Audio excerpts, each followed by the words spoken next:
technological innovation met with great public enthusiasm. That enthusiasm soon reached the German army.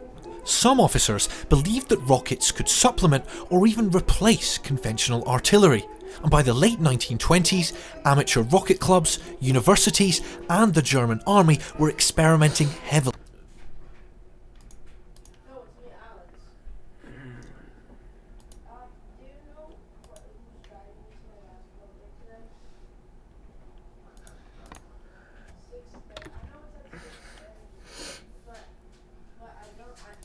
with rocket technology.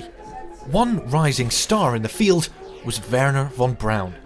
From an early age, he developed an interest in spaceflight and rockets, and was a member of an amateur rocket club. Aged 18, he began university studies in engineering, and in December 1932 started working on his doctoral thesis on liquid-fueled rockets, and also on the German Army's secret rocket program. The next month, the Nazi leader Adolf Hitler was appointed Chancellor, the head of the German government. Intelligent, charismatic, and an effective administrator, von Braun quickly became a leading figure in the German Army's rocket program. In 1933, von Braun began work on a series of rocket designs called the Aggregate Series, or A-Series. Over the following decade, von Braun and his colleagues would be provided with an immense variety of technical challenges to solve. They needed to build an engine that was both powerful and efficient, find the most aerodynamic shape for a 12-ton rocket, stabilise that rocket in supersonic flight, and then guide it to a target over 200 miles away.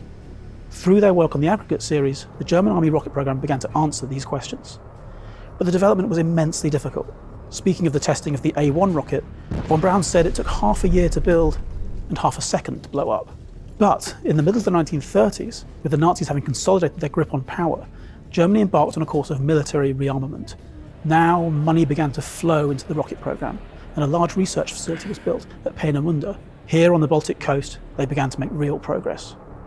By 1941, von Braun and his colleagues were working on the A4 rocket, a weapon that showed real promise. However, Hitler was initially unimpressed.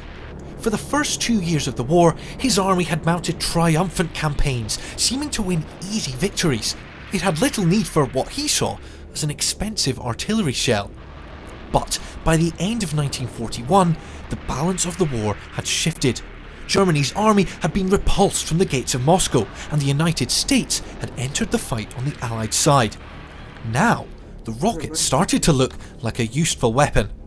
Large-scale production was ordered in January 1943, and the program was given top